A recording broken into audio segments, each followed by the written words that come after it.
Welcome to इडवेरिया GK study. इडवेरिया GK study में आप लोग का स्वागत है। मैं इस चैनल के माध्यम से उन जीके के उन क्वेश्चनों को पढ़ाने जा रहा हूं जो पिछले परीक्षाओं में बार बार रिपीट होते आए हैं। वीडियो अच्छा लगे तो वीडियो को लाइक करें, चैनल सब्सक्राइब करें, बेल आइकन दबाएं। अत्याचारों के खिलाफ आवाज़ उठाने एवं संघर्ष करने वाली साहसी महिलाओं को कौन सा पुरस्कार प्रदान किया जाता है? नीरजा भनोट पुरस्कार।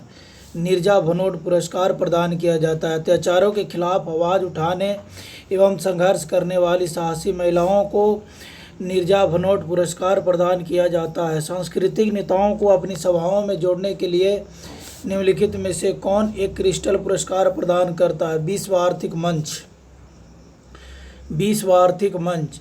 प्रतिवर्ष कितने नोबेल प्राइज पुरस्कार दिए जाते हैं? प्रतिवर्ष कितने नोबेल पुरस्कार प्राइज दिए जाते हैं? प्रतिवर्ष कितने नोबेल पुरस्कार प्राइज दिए जाते हैं? प्रतिवर्ष कितने नोबेल पुरस्कार दिए जाते हैं? 6 नोबेल पुरस्कार दिए जाते हैं। 78 में डी 6 नोबेल पुरस्कार दिए जाते हैं। 6 नोबेल पुरस्कार दिए जाते हैं। 6 नोबेल पुरस्कार दिए जाते हैं। निम्नलिखित में से किस विषय पर नोबेल पुरस्कार नहीं दिया जाता है? गणित पर नोबेल पुरस्कार नहीं दिया जाता है। गणित में नोबेल पुरस्कार नहीं दिया जाता है। गणित में नोबेल पुरस्कार नहीं दिया जाता है। चिकित्सा में दिया जाता है, अर्थशास्त्र में दिया जाता है, रसायन में भी दिया जाता है। नोबेल पुरस्कार की स्थापना किस देश ने किया? स्वीडन ने किया। किसने किया? स्वीडन ने। स्वीडन ने। नोबेल पुरस्कार किस देश द्वारा दिए जाते हैं? स्वीडन द्वारा दिए जाते हैं। नोबेल पुरस्कार किसकी स्मृति में दिए जाते हैं? अल्फ्रेड नोबेल के याद में दिए जाते हैं। नोबेल पुरस्कार किसकी स्मृति में दिए जाते हैं? अल्फ्रेड नोबेल में दिए जाते हैं। अल्फ्रेड नोबेल के याद में। नोबेल पुरस्कार अधिक से अधिक कितने लोगों को भागीदारी में दिया जाता है? 3 लोगों की भागीदारी में दिया जाता है। नोबेल पुरस्कार कब आरंभ किए गए? 1901 में। नोबेल पुरस्कार कब आरंभ किए गए? 1901 ईस्वी में। भारत को प्रथम नोबेल पुरस्कार किस विषय के लिए दिया गया था? भारत को प्रथम नोबेल पुरस्कार किसके लिए दिया गया था? साहित्य के लिए दिया गया था। भारत को प्रथम नोबेल पुरस्कार किस विषय के लिए दिया गया था? साहित्य के लिए। सीवी रमन को नोबेल पुरस्कार मिला था वर्ष 1930 में। 1930 में सीवी रमन को नोबेल पुरस्कार मिला था। वर्ष 1930 में मिला था। वर्ष 1930 में मिला था। अर्थशास्त्र। अर्थशास्त्र के क्षेत्र में नोबेल पुरस्कार किस वर्ष से प्रदान किए जा रहे हैं? 1969 से। 1969 से। अर्थशास्त्र के क्षेत्र में नोबेल पुरस्कार किस वर्ष से प्रदान किए जा रहे हैं? 1969 से। अर्थशास्त्र के क्षेत्र में नोबेल पुरस्कार किस वर्ष से प्रदान किए जा रहे हैं? 1969 से। नोबेल पुरस्कार विजेता प्रथम भारतीय हैं रविंद्रनाथ टैगोर। नोबेल पुरस्कार विजेता प्रथम भारतीय हैं रविंद्रनाथ टैगोर। नोबेल पुरस्कार विजेता प्रथम भारतीय हैं रविंद्रनाथ टैगोर। सुब्रमण्यम चंद्रशेखर को किस क्षेत्र में नोबेल पुरस्कार मिला? भौतिकी में। सुब्रमण्यम चंद्रशेखर को किस क्षेत्र में नोबेल पुरस्कार मिला? भौतिकी में। हरगोविंद खुराना को किस क्षेत्र में विशिष्ट योगदान के लिए नोबेल पुरस्कार मिला? नोबेल पुरस्कार मिला। हरगोविंद खुराना को किस क्षेत्र में नोबेल पुरस्कार मिला? चिकित्सा व शरीर विज्ञान में। हरगोविंद खुराना को किस क्षेत्र में विशिष्ट योगदान के लिए नोबेल पुरस्कार मिला? चिकित्सा व शरीर विज्ञान में। प्रोफेसर अमर्त्य सेन को किस वर्ष अर्थशास्त्र का नोबेल पुरस्कार मिला? 1998 में। प्रोफेसर अमर्त्य सेन को किस वर्ष अर्थशास्त्र का नोबेल पुरस्कार मिला? 1998 ने मिला। भारतीय मूल के 2 अमेरिकी नागरिक जिन्हें प्रतिष्ठित नोबेल पुरस्कार मिला। हरगोविंद खुराना व सीवी रमन। 92 में सी। हरगोविंद खुराना व सुब्रमण्यम चंद्रशेखर भारत मूल के 2 अमेरिकी नागरिक हैं। भारत मूल के 2 अमेरिकी नागरिक जिनको नोबेल पुरस्कार मिला था। हरगोविंद खुराना व सुब्रमण्यम चंद्रशेखर को मिला। निम्नलिखित में से किन 2 भारतीयों का भौतिक क्षेत्र में उल्लेखनीय कार्य के लिए नोबेल पुरस्कार दिया गया। सीवी रमन एवं सुब्रमण्यम चंद्रशेखर को किन दो भारतीयों को भौतिक के क्षेत्र में उल्लेखनीय कार्य के लिए नोबेल पुरस्कार मिला? सीवी रमन एवं सुब्रमण्यम चंद्रशेखर को। नोबेल पुरस्कार विजेताओं एवं उनके संबंधित विशिष्ट जो योगदान के क्षेत्रों के युगों में से कौन सी सही सुमेलित नहीं है? हरगोविंद खुराना भौतिकी, ये गलत है। रविंद्रनाथ टैगोर साहित्य में मिला था। सीवी रमन को भौतिकी में मिला था। मदर टेरेसा को शांति में मिला था, सही है। नोबेल पुरस्कार से सम्मानित भारतीय मूल के साहित्यकार हैं B S. Naipaul. B S. Naipaul Nobel पुरस्कार से सम्मानित भारतीय मूल के साहित्यकार हैं बी.एस. नायपाल हैं। बी.एस. नायपाल हैं नोबेल पुरस्कार से सम्मानित भारतीय मूल के साहित्यकार हैं बी.एस. नायपाल। रविंद्रनाथ टैगोर को किस वर्ष नोबेल पुरस्कार मिला था? किस वर्ष नोबेल पुरस्कार मिला था? 1913 ईस्वी में मिला था। 1913 ईस्वी में मिला था। रविंद्रनाथ टैगोर को किस वर्ष नोबेल पुरस्कार प्रदान किया गया था? 1913 ईस्वी में प्रदान किया गया था। निम्नलिखित में से किन्हें नोबेल पुरस्कार नहीं मिला? जवाहरलाल नेहरू को नोबेल पुरस्कार नहीं मिला। एच.जी. खुराना को मिला। एच.जी. खुराना को मिला। कैलाश सत्यार्थी को मिला। मदर टेरेसा को भी मिला। जवाहरलाल नेहरू को नहीं मिला। निम्नलिखित में से किन्हें नोबेल पुरस्कार नहीं मिला? जवाहरलाल नेहरू को नोबेल पुरस्कार नहीं मिला। जवाहरलाल नेहरू को नोबेल पुरस्कार नहीं मिला। एच.जी. खुराना को मिला। कैलाश सत्यार्थी को मिला। मदर टेरेसा को मिला। प्रोफेसर अमर्त्य सेन को निम्नलिखित में से किस क्षेत्र में उनके महत्वपूर्ण योगदान के लिए नोबेल पुरस्कार से सम्मानित किया गया था? अर्थशास्त्र को। प्रोफेसर अमर्त्य सेन को निम्नलिखित में से किस क्षेत्र में से उनके महत्वपूर्ण योगदान के लिए नोबेल पुरस्कार से सम्मानित किया गया था? अर्थशास्त्र के लिए। अर्थशास्त्र के लिए। अर्थशास्त्र के लिए। प्रोफेसर अमर्त्य सेन को निम्नलिखित में से किस क्षेत्र में उनके महत्वपूर्ण योगदान के लिए नोबेल पुरस्कार से सम्मानित किया गया? अर्थशास्त्र के लिए। नोबेल पुरस्कार जीतने वाला पहला भारतीय अर्थशास्त्री था। कौन था? अमर्त्य सेन प्रथम अर्थशास्त्री था। भारत के प्रथम अर्थशास्त्री था जो नोबेल पुरस्कार जीता। अर्थशास्त्र में नोबेल पुरस्कार किसने स्थापित किया था? स्वीडन का सेंट्रल बैंक। स्वीडन का सेंट्रल बैंक। अर्थशास्त्र में नोबेल पुरस्कार किसने स्थापित किया था? स्वीडन का सेंट्रल बैंक। मैरी क्यूरी को दो भिन्न नोबेल पुरस्कार किन किन श्रेणियों में मिले थे? भौतिक तथा रसायन। मैरी क्यूरी को दो भिन्न नोबेल पुरस्कार किन श्रेणियों में मिले थे? भौतिक तथा रासायनिक। मैरी क्यूरी को दो भिन्न नोबेल पुरस्कार किन किन श्रेणियों में मिले थे? भौतिक तथा रसायन में मैरी क्यूरी को मिला था। मैरी क्यूरी को दो भिन्न भिन्न नोबेल पुरस्कार किन श्रेणियों में मिले थे? भौतिक तथा रसायन। भौतिक तथा रसायन। अर्थशास्त्र में अकेले नोबेल पुरस्कार प्राप्त करने वाले प्रथम अर्थशास्त्री कौन था? पॉल ए सैमुअल्सन। पॉल ए सैमुअल्सन। अर्थशास्त्र में अकेले नोबेल पुरस्कार प्राप्त करने वाला प्रथम अर्थशास्त्री कौन था? पॉल ए सैमुअल्सन। नोबेल पुरस्कार प्रतिवर्ष कहाँ बांटे जाते हैं? जिनेवा में, स्टॉकहोम में बांटा जाता है। नोबेल पुरस्कार प्रतिवर्ष कहाँ बांटे जाते हैं? स्टॉकहोम में। स्वीडन का एक शहर है। स्टॉकहोम में बांटे जाते हैं नोबेल पुरस्कार।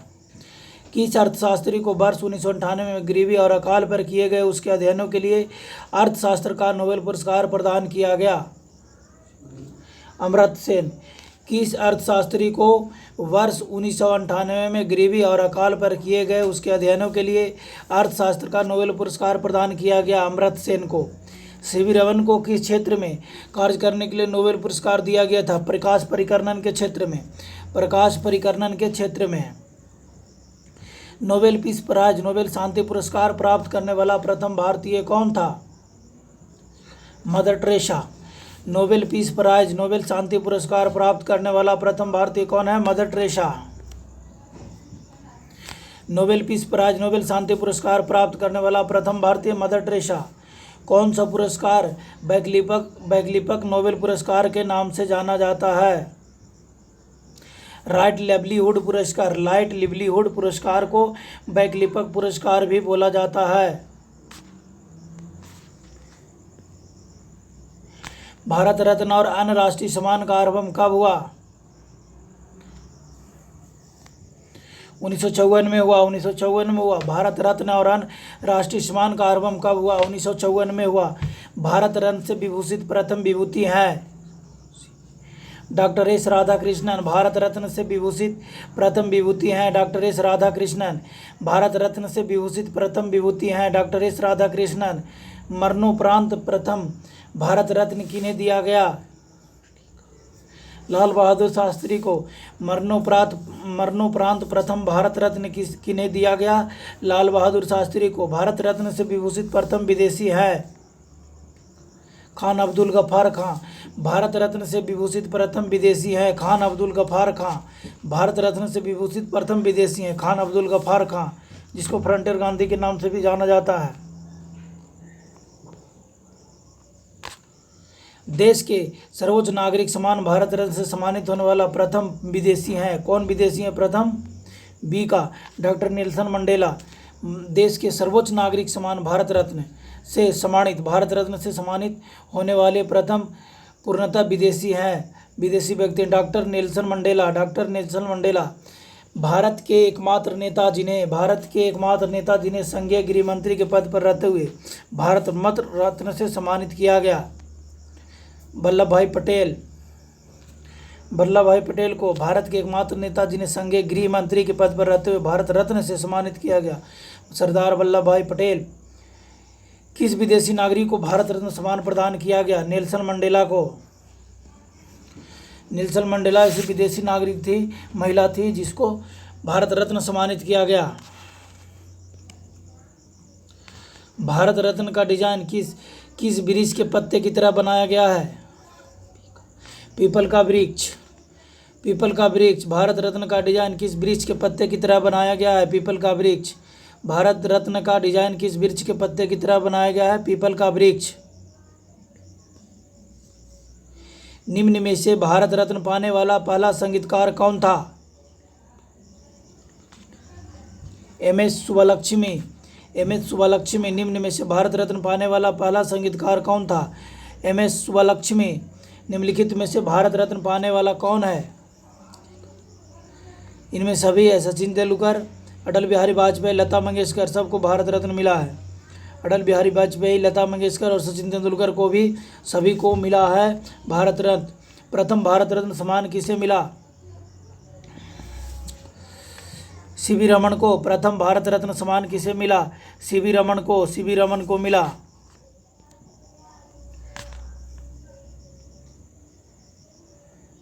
सी.वी. रमन को मिला। भारत रत्न से विभूषित वैज्ञानिक C.N.R. राव का संबंध है रसायन विज्ञान से। भारत रत्न से विभूषित वैज्ञानिक C.N.R. राव का संबंध है रसायन विज्ञान से। भारत रत्न सम्मान प्राप्त करने वाली पहली महिला है इंदिरा गांधी। भारत रत्न सम्मान प्राप्त करने वाली पहली महिला है इंदिरा गांधी। भारत रत्न सम्मान प्राप्त करने वाली पहली महिला है इंदिरा गांधी। भारत रत्न का सम्मान करने वाले खेलों का पहला व्यक्ति है सचिन तेंदुलकर। भारत रत्न सम्मान प्राप्त करने वाला खेल वाला पहला व्यक्ति कौन है? सचिन तेंदुलकर। वह पुरस्कार कौन सा है जो श्रमिकों को उनके विशिष्ट प्रदर्शन, नवाचार क्षमता, उत्पादकता और प्रदर्शन के लिए क्षेत्र में असाधारण साहस और मानसिक तत्परता उत्कृष्ट के लिए दिया जाता है? मानसिक तत्परता एवं उत्कृष्ट योगदान के लिए दिया जाता है। श्रम पुरस्कार। वह पुरस्कार कौन सा है जो श्रमिकों को उनके विशिष्ट प्रदर्शन, नवाचार क्षमता, उत्पादकता और प्रदर्शन के क्षेत्र में असाधारण साहस और मानसिक तत्परता में उत्कृष्ट योगदान के लिए दिया जाता है? श्रम पुरस्कार। निम्नलिखित में से कौन भारत का सर्वोच्च सैनिक अलंकरण है? परमवीर चक्र। भारत का सर्वोच्च सैनिक अलंकरण है परमवीर चक्र।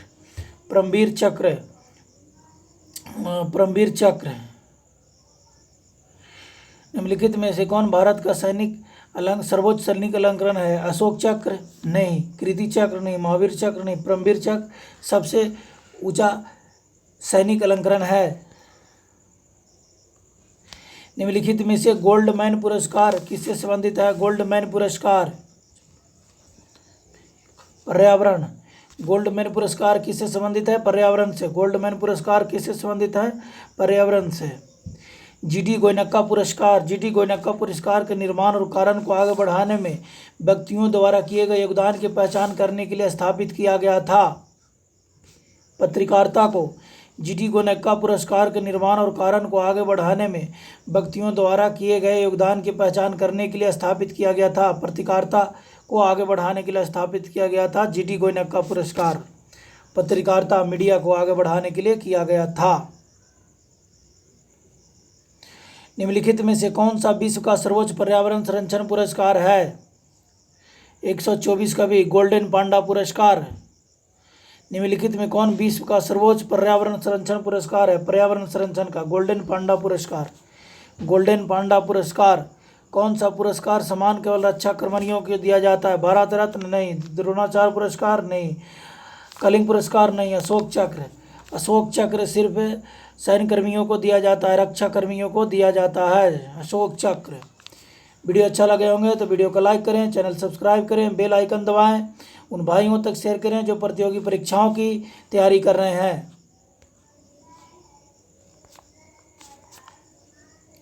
भारत के राष्ट्रीय ध्वज की लंबाई और चौड़ाई का अनुपात है? भारत के राष्ट्रीय ध्वज की लंबाई और चौड़ाई का अनुपात है 3:2।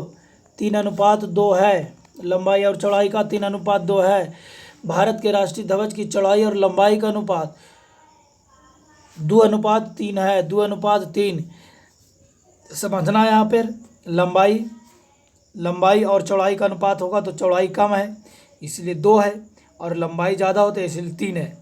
अब मान लीजिए चौड़ाई का पूछता है, चौड़ाई लंबाई का अनुपात पूछता है तो 2:3 हो जाएगा। यदि लंबाई चौड़ाई का पूछता है तो 3:2 हो जाएगा। भारत के राष्ट्रीय ध्वज के मध्य में बने धर्म चक्र का रंग क्या है? रंग क्या है? गहरा नीला। गहरा नीला है। भारत के राष्ट्रीय ध्वज के चक्र में कितनी तिलियां हैं? 24। स्वतंत्र भारत के राष्ट्रीय ध्वज का डिजाइन निम्नलिखित में से किसने बनाया था? पिंगाली वेंकैया ने बनाया था डिजाइन। भारत का राष्ट्रीय गान है। भारत का राष्ट्रीय गान क्या है? जन गण मन अधिनायक जय। जन गण मन भारत का राष्ट्रीय गान है। नेशनल एंथेम जिसको बोलते हैं, नेशनल एंथेम, राष्ट्रीय गान नेशनल एंथेम जन गण है, जन गण। भारत के राष्ट्रीय गान के रचयिता हैं, भारत के राष्ट्रीय गान के रचयिता कौन है? रविंद्रनाथ टैगोर। भारत के राष्ट्रीय गान के रचयिता है रविंद्रनाथ टैगोर। राष्ट्रीय गान जन गण मन सर्वप्रथम कब और कहाँ गया था? 1911 में कलकत्ता में गाया गया था। राष्ट्रीय गान जन गण मन सर्वप्रथम कब और कहाँ गाया गया था? 1911 ईस्वी में कलकत्ता में गाया गया था। भारत के राष्ट्रीय गान जन गण मन को संपूर्ण रूप से गाने में कितना समय लगता है? 59 सेकंड। 9 में भी का नहीं, 59 नहीं, सॉरी 52 सेकंड है। 52 सेकंड। भारत के राष्ट्रीय गान जन गण मन को संपूर्ण रूप से गाने में कितना समय लगता है? 52 सेकंड। भारत का राष्ट्रीय गीत है वंदे मातरम। भारत का राष्ट्रीय गीत है वंदे मातरम। भारत का राष्ट्रीय गीत है वंदे मातरम। भारत के राष्ट्रीय गीत के रचयिता हैं बंकिम चंद्र चटर्जी। भारत के राष्ट्रीय गीत के रचयिता हैं बंकिम चंद्र चटर्जी। भारत के राष्ट्रीय गीत के रचयिता है बंकिम चंद्र चटर्जी। भारत के राष्ट्रीय गीत के गायन की अवधि है?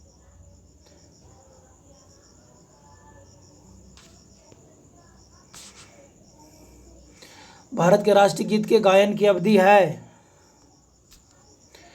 भारत का राष्ट्रीय गीत वंदे मातरम सर्वप्रथम कब गाया गया था? राष्ट्रीय गीत के गायन की अवधि क्या है? 12 में सी का है 65 सेकंड। राष्ट्रीय गीत का अवधि कितना है? 65 सेकंड। सी का 65 सेकंड।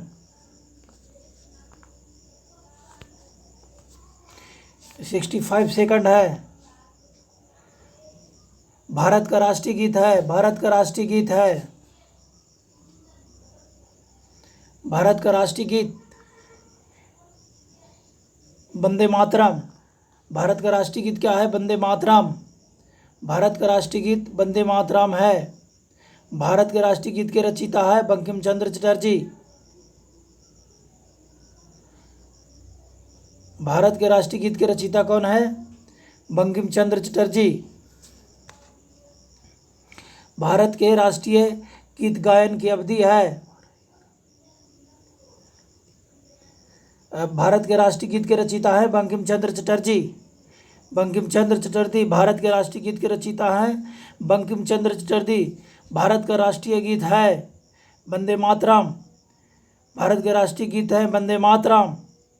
भारत के राष्ट्रीय गीत को गाने के लिए कितना समय लगता है?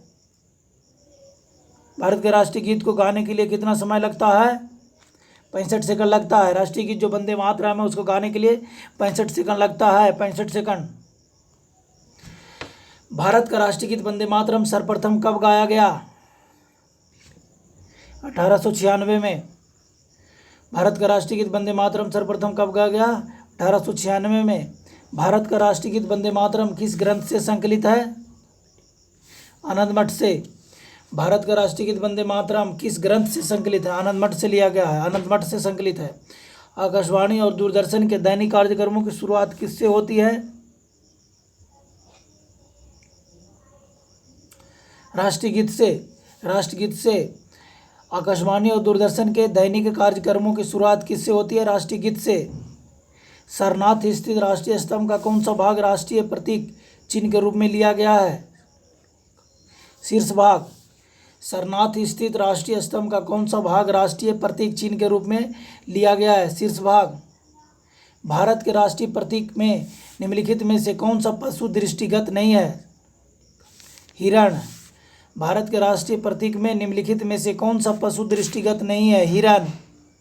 भारत के राष्ट्रीय प्रतीक में निम्नलिखित में से कौन सा पशु दृष्टिगत नहीं है? हिरण। हिरण। हिरण दृष्टिगत नहीं है। भारत के राष्ट्रीय प्रतीक में से निम्न से कौन सा पशु दृष्टिगत नहीं है, जो देखा नहीं जा सकता? हिरण देखा नहीं जा सकता है। सिंह भी देखा जाता है, सांड भी देखा जाता है, घोड़ा भी दिखाई देता है, लेकिन हिरण नहीं दिखाई देता है। भारत के राष्ट्रीय चिन्ह में कितने शेर दिखाई देते हैं? 3। भारत के राष्ट्रीय प्रतीक चिन्ह में कितने शेर दिखाई देते हैं? 3। भारत का राज चिन्ह अशोक महान द्वारा सारनाथ में स्थापित सिंह स्तंभ से लिया गया। इस राज चिन्ह के मूल स्तंभ में कितने सिंह हैं? 4 हैं। भारत का राज चिन्ह अशोक महान द्वारा सारनाथ में स्थापित सिंह स्तंभ से लिया गया है। इस राज चिन्ह के मूल स्तंभ में कितने सिंह हैं? 4।